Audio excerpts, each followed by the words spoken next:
In its most bizarre electoral strategy since nominating a desiccated old crone for president in 2016, Democrats have now taken to defending face-tattooed, child-slaughtering, illegal alien psychopath gangsters. I'm sure that one's going to work out great in November, guys. We will analyze which is worse, MS-13 or the MSM. Then Lord Conrad Black joins to discuss his new book, Donald J. Trump, A President Like No Other. You can say that again.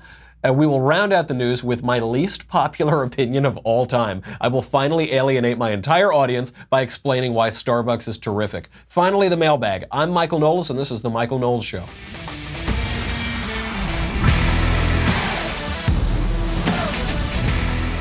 Trump has he's gone too far this time because he's criticizing criminals. Speaking of criminals, we'll get to that in a second. We have got to talk about the best home security solution there is. It's the new Neighborhood Watch. It's a great way to keep track of your home when you're either in the home or outside or at work or on vacation. It's just incredible. Ring's mission is to make neighborhoods safer. Today, over 1 million people use the amazing Ring video doorbell to help protect their homes. Ring knows that home security begins at the front door, but it doesn't end there. So they've now extended that same level of security to the rest of your home with the Ring floodlight camera. You probably know this. When you try to go burglarize people's houses and you go to try to break in and that light comes on from the floodlight, well, you look up with the new Ring floodlight camera, there's actually a little camera in there. It will find you. It will find the bad guy. It will upload that video to the cloud. So even if you steal the floodlight camera, it'll still be in the cloud. You can share it with your neighbors. It is really cool. I've got one. A bunch of my friends use this. It is the must-have home item. You can see and speak to visitors. You can even set off an alarm right from your phone. Some guy comes, I'm getting a lot of wedding presents right now. You can see right there if someone tries to come and steal your packages. You can talk to them. You'll get alerts on your phone. It's really cool. Whether you're home or away, a Ring floodlight cam lets you keep an eye on your home from anywhere. It offers the ultimate home security with high visibility floodlights, a powerful HD camera that puts security in your hands. With Ring, you're always at home. Get it. This thing is really cool. It is the best home accessory, for home security, for seeing people out your door. It is really, really cool. Right now, don't say I never did nothing for you. Save up to $150 off a Ring of Security kit when you go to ring.com/Knowles, Knowles. Ring.com/Knowles, Knowles. What is it? Ring.com/Knowles, Knowles. Trump has gone too far this time, guys. He's gone too far. It was bad enough when he slaughtered half of the country with net neutrality. You know, when they repealed net neutrality and everybody literally died. And then he reformed our tax code. He lowered people's taxes, lowered the corporate rate. I don't know how many people died in that. But now he's gone too far. Donald Trump is now criticizing murderous psychopath gangsters. It's too far. Here are Donald Trump's comments. Be an MS-13 gang member I know about. If they don't reach a certain threshold, I cannot tell ICE about them. Yeah. We have people coming into the country or trying to come in. We're stopping a lot of them. But we're taking people out of the country. You wouldn't believe how bad these people are. These aren't people. These are animals. And we're taking them out of the country at a level and at a rate that's never happened before. And because of the weak laws, they come in fast. We get them, we release them, we get them again, we bring them out. It's crazy. The mainstream media are furious that Donald Trump would say such a thing, that violent, terrible criminals are animals. So we'll get to the headlines in a second. We'll get to the mainstream media and the Democrat response in a second. First, just a little bit of context. Here is a quick rundown of some of MS-13's gang crimes from just this year and last year. Last November, Donald Trump's administration arrested 200 members of this gang in America. This year, we've arrested 100. We don't know how many gang members are in this country. It's a violent gang, primarily from El Salvador, MS-13. Here's a quick rundown. Let's just look at this week. On Tuesday, a man's body was discovered in a shallow grave dug in a park in Washington, D.C. MS-13 gang members dug that grave before they stabbed the man more than 100 times, cut off his head, and ripped out his heart. And then, so Donald Trump called those guys animals. The mainstream media, they're furious. They're furious. Here are some other MS-13 gang crimes, just from last year. MS-13 affiliate Venus Romero tortured, stabbed, and killed a 15-year-old girl for dating her boyfriend in January of last year. Another MS-13 gang member murdered 15-year-old Damaris Alexandra Reyes Rivas. And by the way, just notice something here. A lot of these victims are Hispanic. A lot of these victims actually are immigrants from the same places that this gang comes from. So they say, oh, it's racist when you're talking about these animals, accusing these people of the crimes that they have obviously committed. A lot of the victims are from those same areas. They're from the same immigrant groups. Another crime. Miguel Alvarez Flores and Diego Hernandez Rivera kidnapped, sexually tortured, and murdered a teenage girl. That was last February. 3 MS-13 gang members stabbed and mutilated 17-year-old Raymond Wood before running him over with their car, cutting off his hands, and leaving him for dead. That was in March. Also in March, Hector Lazo and Pedro Rivera shot 37-year-old Nelson Rodriguez in the back of the head. He was just walking down the street. In April, 2 documented MS-13 gang members shot an 11-year-old girl and 2 teenage boys in Houston. Documented meaning we knew who they were, we knew they were here illegally, we knew that they were members of this gang, but well, we couldn't do anything. It's really hard to do anything about that. We wouldn't want people to think that we think of them as animals. That would be racist for some reason, or whatever the mainstream media says. In April of last year, MS-13 gangsters wielding machetes mutilated and murdered 4 victims between 16 and 20, around the same time as they murdered 7 others in the same neighborhoods. Alexi Sainz murdered 3 Long Island high school students last year, MS-13 gang member. He attacked 2 young girls at the same time while they were walking through their suburban neighborhood. 3 MS-13 gangsters were arrested last May after they slashed a 19-year-old with a machete and shot him point blank. MS-13 gang member Carlos Gonzalez murdered his girlfriend Maritza Lopez last year. That guy is still at large. I could go on for the whole rest of this show with these people's crimes. They are face-tattooed demons from hell. Only God can judge people, but the Donald Trump administration can arrange the meeting. There's nothing wrong with that. And actually, the more you read about these crimes, you realize that what Donald Trump said is not true. These people are not animals. They are much, much worse than animals. Because animals aren't morally culpable for what they do. When the tiger eats the little animal in the jungle, it's not that like the tiger is sinning. It's not like the tiger has committed some immoral act. It's just in the tiger's nature to eat other animals. But when human beings who have a moral conscience, when they mutilate people, kill teenage girls, maim, cut off body parts, cut off heads, when they do that, they are committing evil. They are pervaded by evil. When they should know better, when they do know better, but they choose to do evil things. It's much worse than animals. We should all be able to agree that these guys are pretty bad, right? I think, I know we're in a time of political disagreement, political rancor. I think we can all agree that face-tattooed gangsters who decapitate little teenage girls, probably those guys are not good people, right? That's what you would think. How did the Democrats and the mainstream media react? They defended the psychopath gangsters. This is some of the headlines we have here. Trump lashed out at undocumented immigrants during a White House meeting, calling those trying to breach the country's borders animals. You saw this in the New York Times. But he wasn't lashing out at undocumented immigrants. He wasn't lashing out at illegal aliens.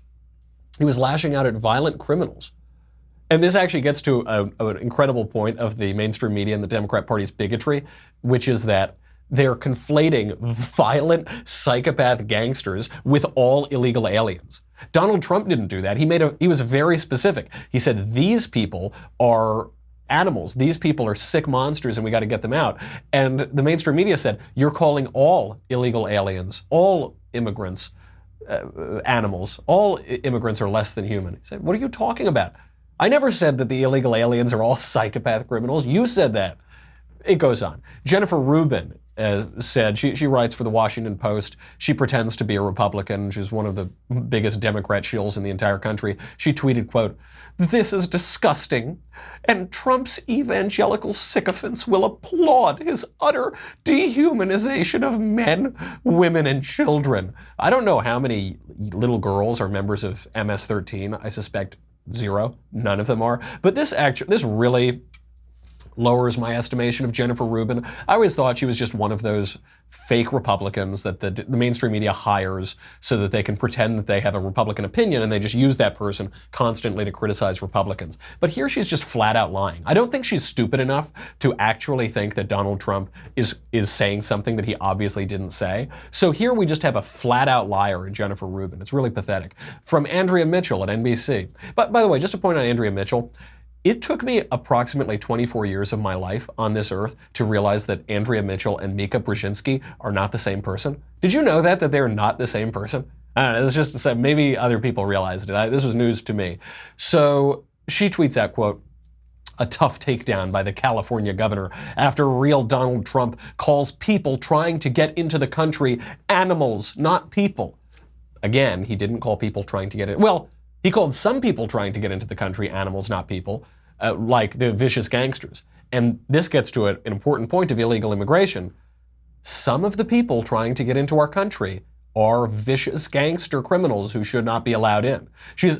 She's actually unwittingly tried to, she's unwittingly made our point, right? Which is that it's not all just really nice, polite workers coming in who are the people entering our country. Some of them are criminals. Some are those bad people that Trump talked about when he launched his campaign. From Benji Sarlin, a political reporter at NBC, quote, "One of Trump's most consistent rhetorical moves is comparing large classes of human beings to animals, a political tactic with a long and deadly history." Yeah, I think he's making the argumentum ad Hitlerum at this point. You know, anybody who disagrees with me is Hitler. That's what he's saying about Trump. Christian Farias from New York Magazine, "Never ever forget this fact. Donald Trump reserves the word animals only for brown people."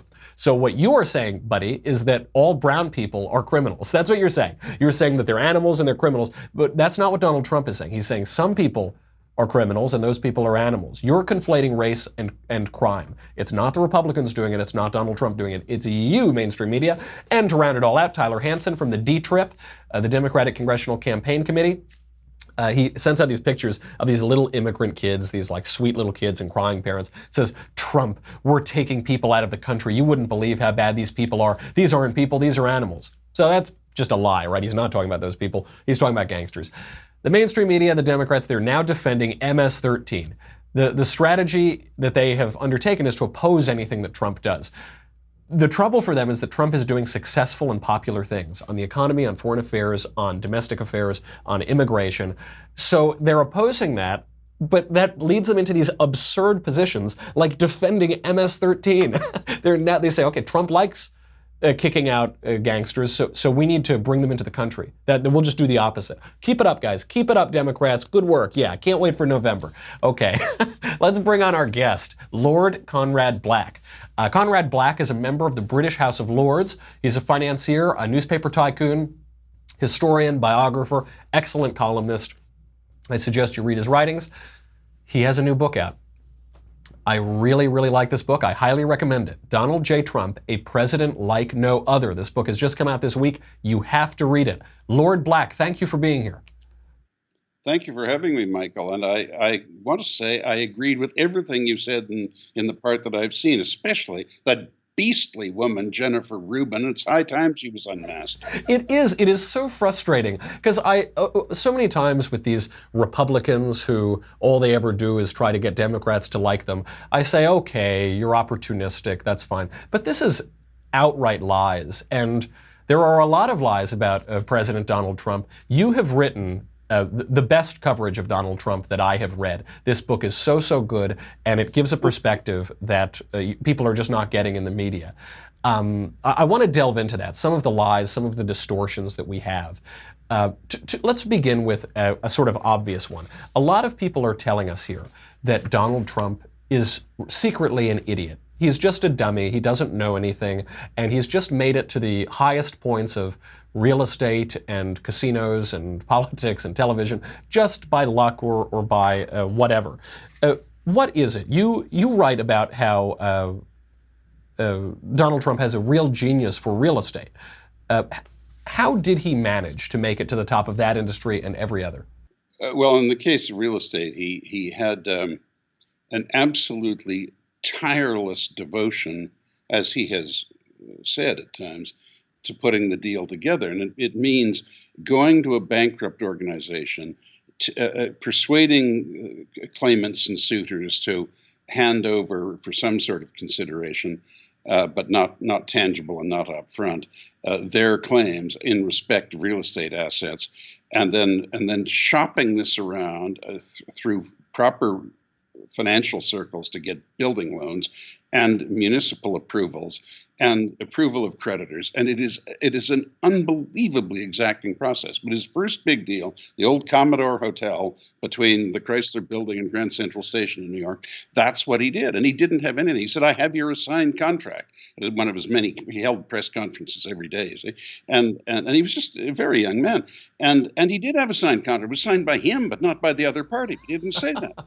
And so it always puts you into the position of being a bit of a huckster and a peddler and a slightly shabby middleman.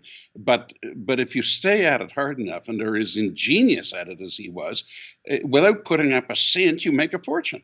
And that's what he did. And now he got carried away, and he ended up for a time with a negative net worth, but he convened the bankers himself, and he knew the last thing in the world they wanted to do was call the loans. They'd have to acknowledge the assets were going to be severely devalued, and the last thing in the world a banker wants to do is try and run a real estate business. And all he had to do was say, look, just sit tight. I'll give you pledge you all the collateral I can, and this is my plan of action to work my way out of this. And that's what happened.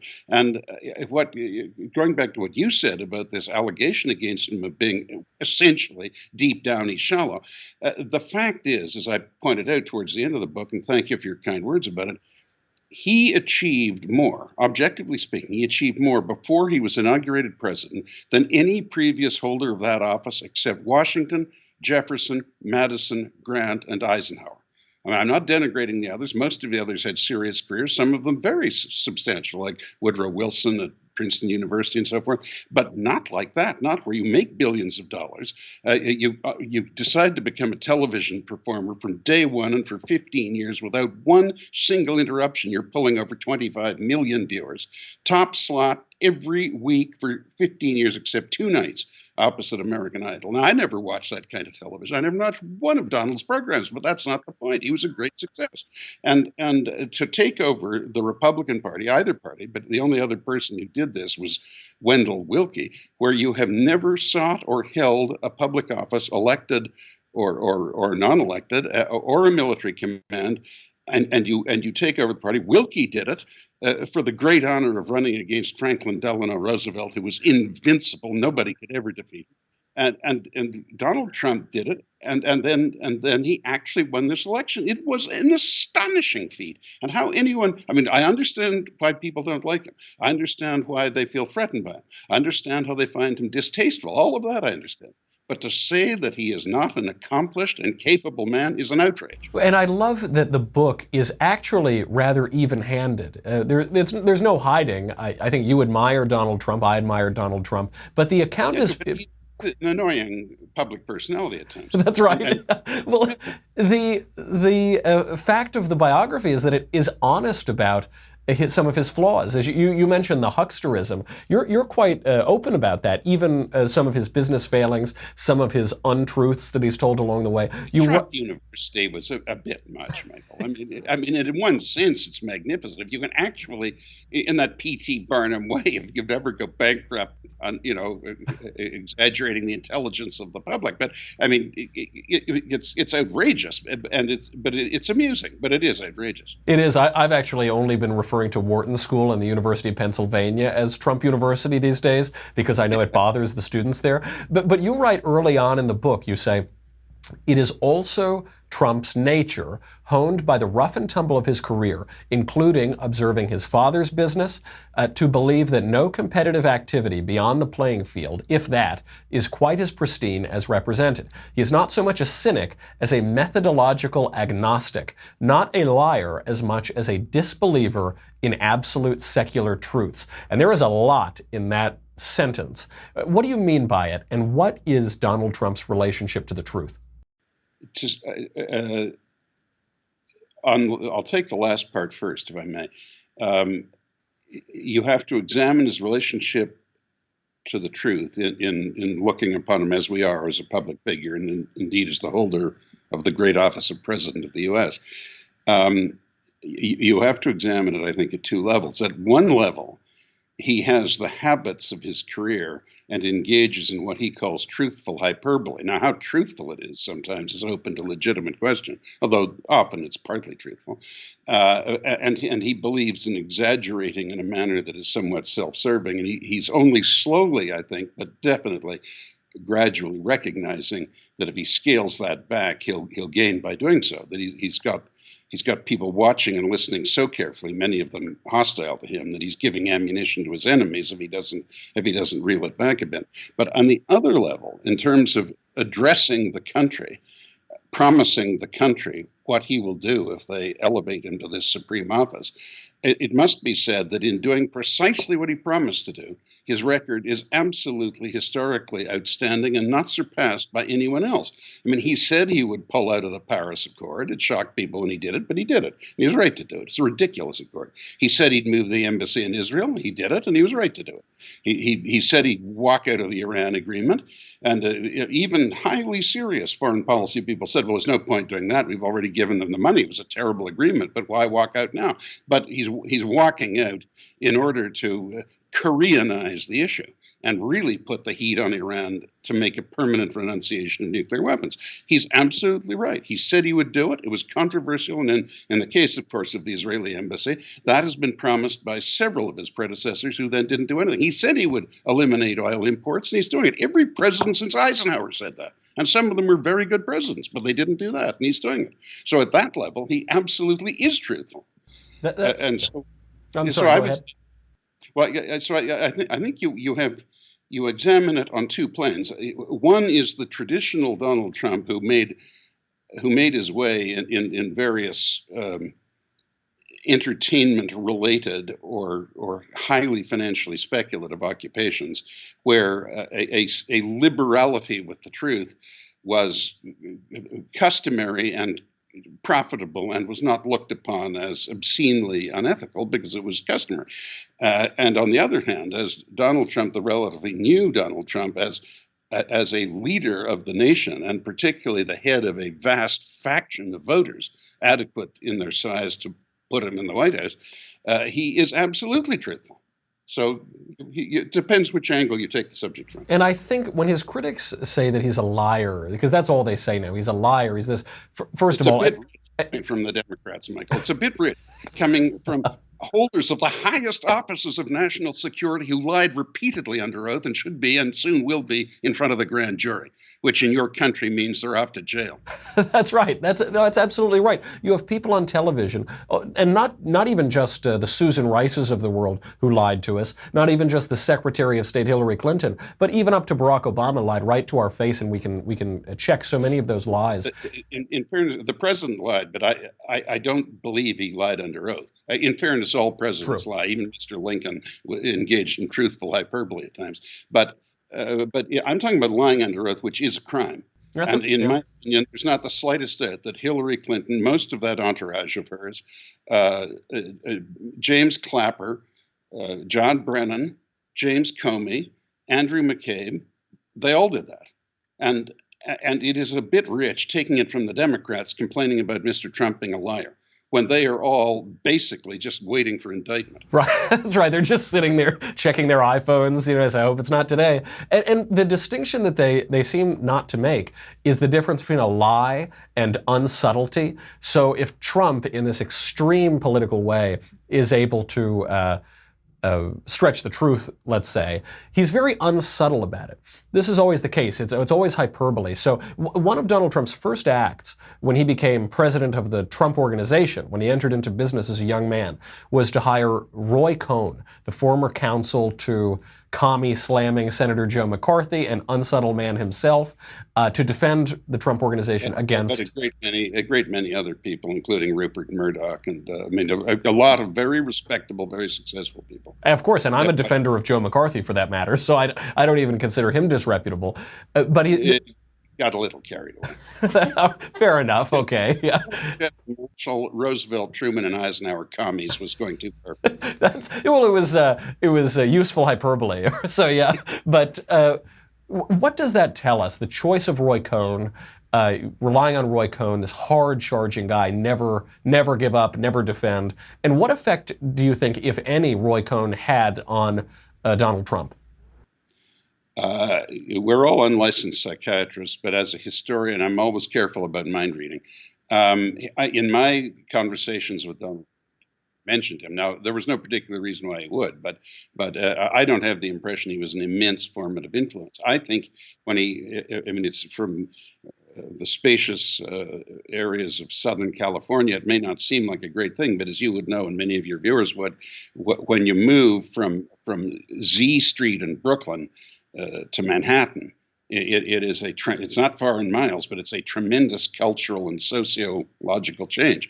And Donald Trump felt he needed a rough, tough lawyer. The last thing he wanted is a sort of person that many of us, including me, have a lot of unpleasant experience with, which are ambiguous, mealy-mouthed counsel who only reach a point of General MacArthur-like executive decision-making at sending out their invoices. The rest of the time, all they do is waffle. And that is not what Donald wanted. He wanted a fighter, and he wanted someone who would get in the face of his opponents and drive them crazy. And Roy Cohn, by all accounts, whether from people who disliked him to people who liked him and everyone in between, agreed that he was very effective. Absolutely. So he was the guy to go to. And he also helped introduce him to a lot of people, too. That's right. You write about how Donald Trump was very quick to make good political connections. He just clearly seems like an operator. And this gets to the last point. I won't ask you to predict the future, but I will ask you to observe the character of Donald Trump, which is that Donald Trump appears to be a survivor. By your account and by all that we know of the man, he just survives. He makes it out of bankruptcies. He makes it out of difficult situations all the time. You open the account talking about the political assassination of Richard Nixon, and it looks like there's deja vu all over again. But Trump is a survivor. Do you think that the bureaucracy, the Democrats, the media, the political establishment are enough and have enough to succeed in ousting him, or do you think that Trump has the character to withstand that assault? I am very, very completely satisfied that this is a terrible mismatch, and Donald Trump is going to wipe the floor with them. They had no idea what they were getting into. He is a fanatically determined man, and he has, in the comparison with Mr. Nixon, he has the advantage of this criminalization of policy differences and this attempt to harass and tear down presidents having gone on for nearly 50 years prior to Trump being inaugurated. So he knows how it's worked. Mr. Nixon, who was a great president, and what happened to him was a disgrace, a terrible thing. But to some degree, he cooperated inadvertently with his enemies because he didn't handle it properly, didn't handle the issue properly. But there's still not a serious case, in my opinion, he committed any crimes, but he did squander his political capital. But there had not been discussion of the impeachment of a president for more than a century prior to Watergate, and Nixon had no idea how to deal with it. Then after that, Bill Clinton fought it out. And in between, you had the Iran-Contra business, where they never really got that close to the president because Admiral Poindexter said the buck stops here, and that was the end of it. And it was near the end of his term, and he was a popular president. But the impeachers, if you will, jumped Mr. Nixon, and there was no relevant recent history. Trump had all of this past to go by for tactical planning purposes, and he has a particularly strong and powerful nature of self-defense. And these people, if they had just given him a reasonable honeymoon, like most incoming presidents get, he would never have bothered them. All the stuff about Hillary will be in jail, he wouldn't have done a thing. But when they attacked him, they invented this spurious nonsense about the collusion with a foreign power, right, Reagan, which no one ever nominated by a major party to the office of president in the U.S. would ever have done. Not Aaron Burr, not anybody. and that was a declaration of war, and it became a fight to the death, and he's going to kill them. I mean, he is going, and I don't mean physically, of course, but politically, he's going to kill them. And this is by far the greatest scandal in the history of the United States. Watergate was nonsense. It was confected nonsense. It was a forced entry. There was no injury. There was no vandalism. There was no economic damage. It was a bungled investigation that was allowed to hemorrhage and was a sort of primal scream therapy for the left-wing press of the United States, who then spawned generations of people who fancied themselves to be investigative journalists. This is it's all, the shoe is in the other foot, and you see the balance tipping. These accusers of his are all going to prison, and that's where they belong. I agree entirely. I agree with that account of Watergate entirely, because... May I add just one point in support of something you said, just about how asinine his accusers are. The righteousness on this business of he lies is, at some point during the campaign, well on in the campaign, he said that Obama was the founder of ISIS. So the fact-checking department of CNN, which has got to be the most underworked organization. Yeah, they're all in Cabo somewhere, sipping pina coladas. The Chicago Department of Sanitation under Mayor Daley looked like an efficient operation. But they laboriously went through this process and put up, Wolf Blitzer darting around the studio there saying, no, ISIS was founded by al-Baghdadi, and named another bunch of other Iraqis, and as if Trump meant that Obama had gone over there and sat there and raised the black flag. I mean, it is so utterly imbecilic. I can hardly imagine it's happening half the time. It is. That's a wonderful way to put it, is imbecilic. You just look and you say, I can't tell if these people are being absurdly obtuse or if they're really as dumb as they appear to be. And you have such a good point. So many of the political problems we're dealing with is because this country took all of the wrong lessons from Watergate, from that awful miscarriage of justice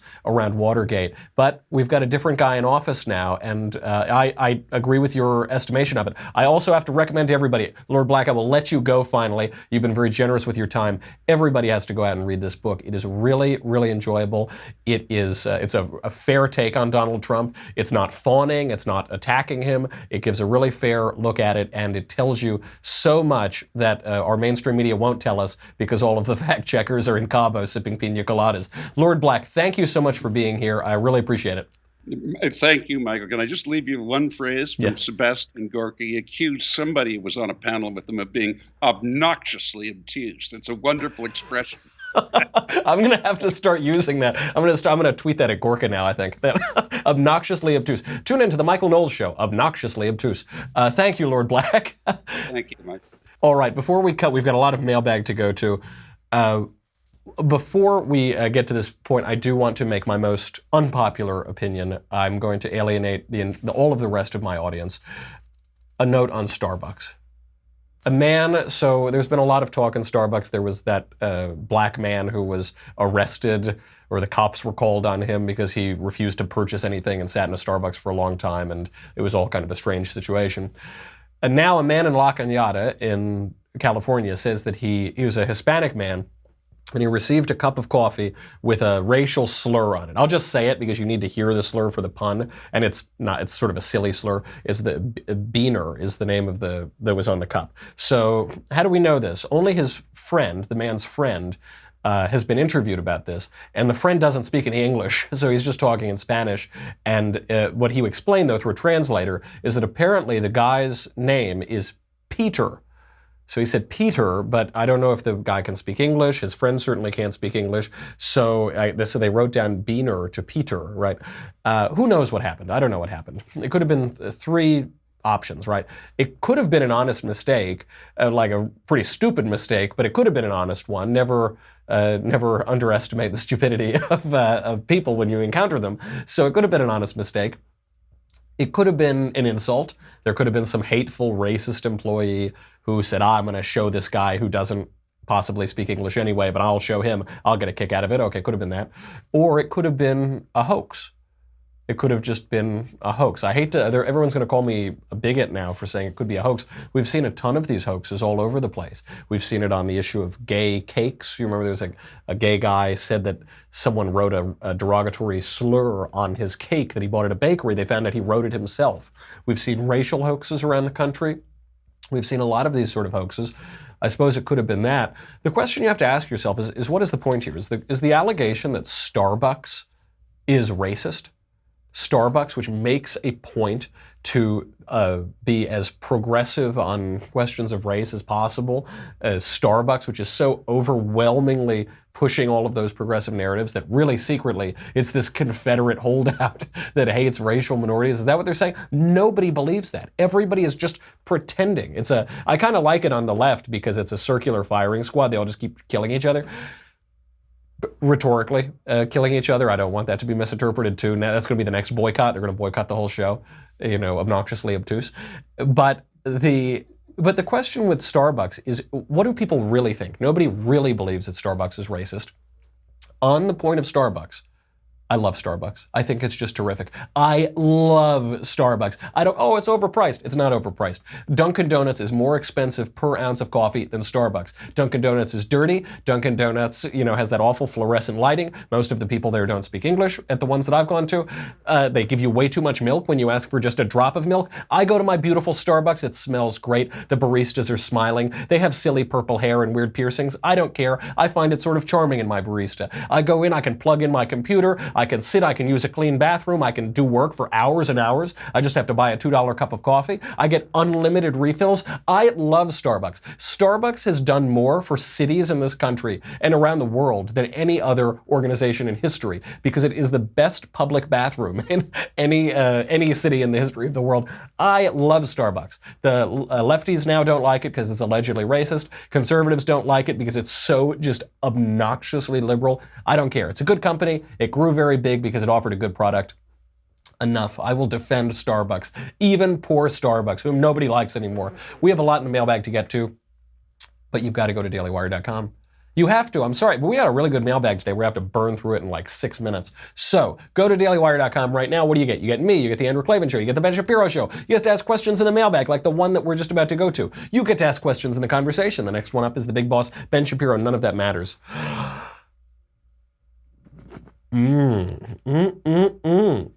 So these are the leftist tears. This is coming out of the leftist tears Tumblr. Lord Conrad Black has just suggested that members of Hillary Clinton's cabal could go to jail because they lied under oath.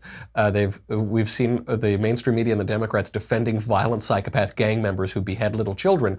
Probably won't look that good in November. Get this before it's too late, because otherwise you're going to drown and that'll be no good. Go to dailywire.com. We'll be right back with the mailbag.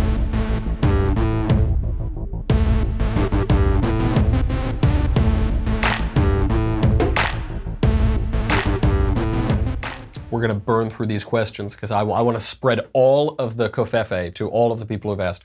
First, from Amy. Hi, Michael. How would you solve the homelessness problem in LA? A bulldozer, probably, or maybe a steamroller in the Knowles mayorship in LA. I'm only slightly kidding. The answer is police, though. Because this has worked in other cities, it would work in LA, but we have a terrible mayor in Eric Garcetti. We have an awful administration. They're destroying this city. Huge surges in people sleeping on the street and committing crimes on the street, and it's just awful because this mayor is terrible. The police should approach homeless people every time they see them and offer 3 choices: shelters, psych wards, or jail. Those are the 3 choices: shelters, psych wards, or jail. So just to begin, I would stop subsidizing homelessness, which the city of LA does. You can get a ton of benefits. You can get all of these really nice things. The police don't bother you. They construct whole cities, terrible crime-ridden little tent cities under bridges in otherwise nice neighborhoods. They've destroyed downtown LA. I would stop subsidizing homelessness, and I would start arresting people if they refused shelter.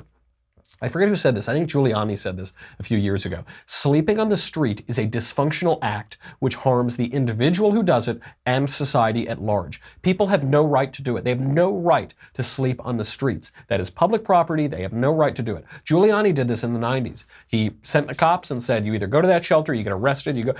And it worked. It worked because nobody benefits. There's nothing compassionate about letting these people sleep on the street. Nothing compassionate at all. It's cruel to let people do it. The compassionate solution is to give these people help and get them off the street. Nobody benefits from letting vagabonds and psychotics and drug addicts sleep there, least of all them. There are ample homeless shelters in LA. It creates a lot of dangerous situations. Excuse me. I saw this in New Haven when I lived there. There was a tent city that sprung up, and everyone said, oh, that's so nice. Let's all be compassionate. Cool, man. I was one of the few people on campus who said, this is really a terrible idea. They said, how cruel of you to say that, how awful. And sure enough, within a matter of days, a woman was raped in that camp. The bad things happen when you let people sleep on the street. Wouldn't tolerate it, and a compassionate and serious administration wouldn't tolerate it. From James, hey, Michael. I'm sure you have recently seen the video where the Pope answered the question of a dead atheist's son. If not, I have seen it, but I'll read this for everyone else. If not, the boy said his dad was an atheist, but still baptized his 4 children. He asked if his dad was going to heaven. The Pope replied something to the effect of, this was a father who loved his kids. He got them all baptized. What do you think? Do you think God would keep this man out of heaven? Of course not. In other words, the Pope answered that even though the dad thought Jesus was as fake as the tooth fairy, this guy would still make it into heaven because he baptized his 4 kids. What do you make of this? Thanks, James. Well, I would say, first of all, I can't blame Pope Francis for some poor little boy comes up and says, my daddy's dead. Is he roasting in hell for eternity? Was Pope Francis supposed to say, yeah, he is. You bet, kid. And you better watch out or you'll end up there too. No. But again, we're talking about the truth, not just comfort. And even on the question of truth, I will point out the father baptized his 4 kids. Why did he do that? If he thinks Jesus is just as fake as the tooth fairy, why did he baptize his 4 kids? I don't know. Our faculties of reason are quite limited. Very frequently we convince ourselves of things that we know really aren't true. I'm sort of convinced that there aren't really atheists at all. Norm Macdonald has a bit on this. He says, the reason there can't be atheists is if you don't believe in something, you usually don't spend all of your time thinking about it. Like atheists do. It's that line, an atheist, a vegan, and a CrossFitter walk into a bar. How do I know? They told me within 2 seconds. The atheists, they're always talking about God. They're always grappling with God, so I don't really buy it. And moreover, I can't say who's in heaven and who's in hell. I really can't do that. I do not even know definitively if Judas Iscariot is in hell. I have my suspicions, but you can't say that indefinitely. He could have had a conversion and repentance at the very end as he's hanging on that noose. Who knows? So I think there is a lot to question in this pontificate. I'll put that very diplomatically, but I actually don't think his interaction with that kid is one of them. I think the answer was perfectly fine. From Dylan. Hello, King of Trolls. Can I get a happy birthday? Thanks, Dylan. No. From Andy. No, I'm kidding. Okay, happy birthday, Dylan. From Andy. Hey, Michael, do you foresee a breaking point for the left? It seems they've pinned themselves into identity politics, which almost forces them to continue becoming more and more extreme, or I suppose always forces them. As a college student, I was surprised to see that a lot of my classmates and friends find this way of thinking useless and counterproductive. Contrary to popular belief, there are a lot of us that actually crave genuine debate and an exchange of ideas, and it seems to me that this postmodern way of thinking makes honest conversation impossible. Could we see a reduction in this way of thinking in the Democrat Party? I do not see them being able to win elections with this message or lack thereof. Thanks. Yeah, they're going to have to change or they're going to die. As a political party. Again, I'm speaking rhetorically. I just want to be very clear. The Democratic Party has moved in this way, really since the ascendance of Barack Obama, into this very vicious, divisive, angry identity politics, which says we don't like America, we want to fundamentally transform America, we don't like our countrymen, you have privilege, you have this, you have that, and it's very mean. During that period of time, they lost 1,000 seats across the country. During the presidency of Barack Obama, they lost 1,000 seats across the country. They lost the House, they lost the Senate, they ultimately lost the presidency. To Donald Trump, what a lot of people think Donald Trump wasn't a great candidate for president.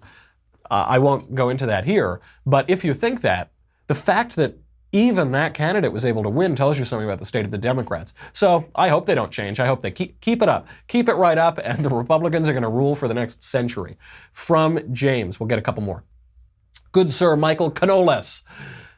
According to the political spectrum, is Islam considered extreme right-wing religious conservative, or has it been co-opted by the leftists in America and Europe for identity politics and is now a far-left ideology similar to fascism, particularly National Socialism? Side note, thank you for keeping the cigar industry alive as well. I'm also an enthusiast, particularly of the Maduro variety. Great commentary as always, Jim.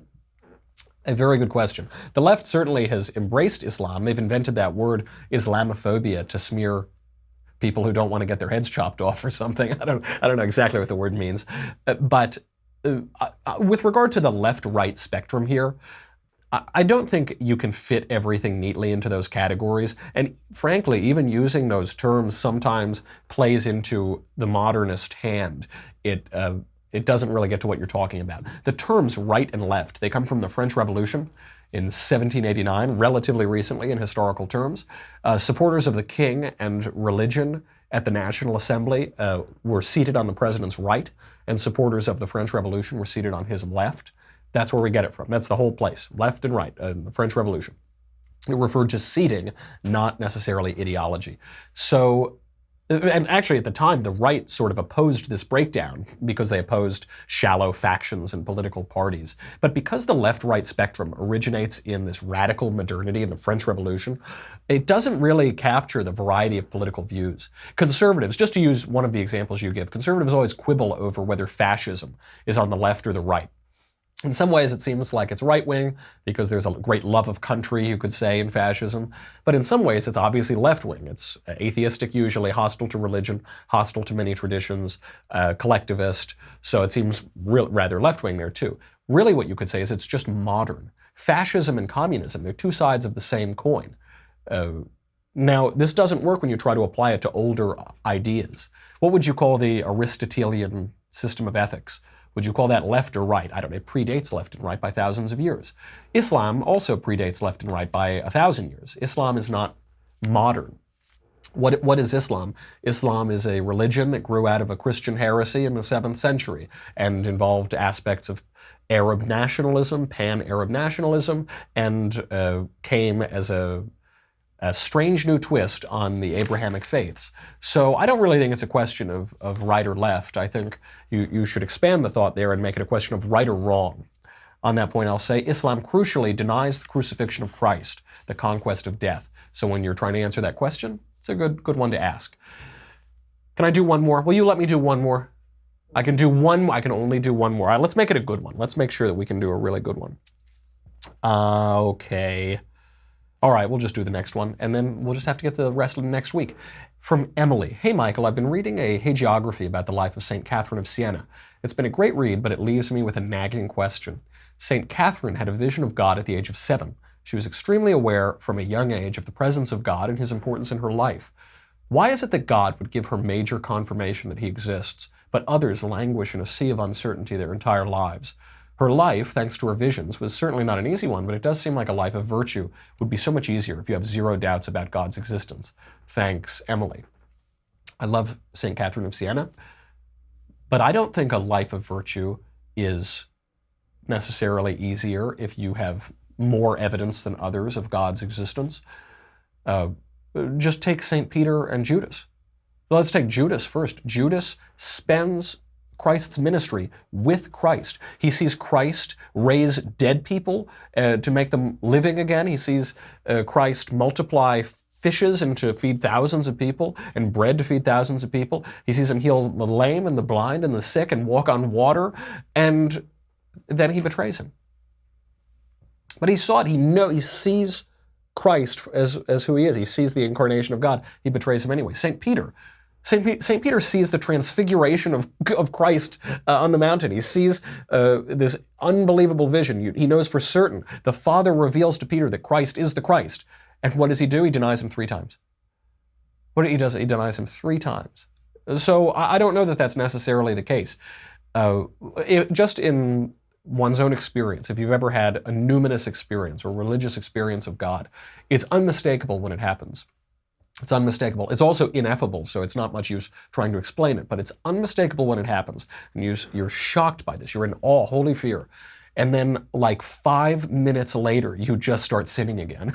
It's not funny. It's kind of sad, but just you have this experience, and then regardless, you fall away because it's a fallen world, and that's an aspect of human nature. So I don't know about that. The evidence for God is ample, and there are no good arguments for atheism. They're just temptations, basically. They're just temptations, and all of us have temptations. St. Catherine of Siena as well. Okay, I hope that helps. There's so many other good questions. We'll bring them back next week. Have a good weekend. I'll see you on Monday. I'm Michael Knowles. This is The Michael Knowles Show. I will see you Monday. The Michael Knowles Show is produced by Senia Villarreal. Executive producer Jeremy Boring. Senior producer Jonathan Hay. Our supervising producer Mathis Glover. And our technical producer is Austin Stevens. Edited by Jim Nickel. Audio is mixed by Mike Coromina. Hair and makeup is by Jesua Olvera. The Michael Knowles Show is a Daily Wire Forward Publishing production. Copyright Forward Publishing 2018.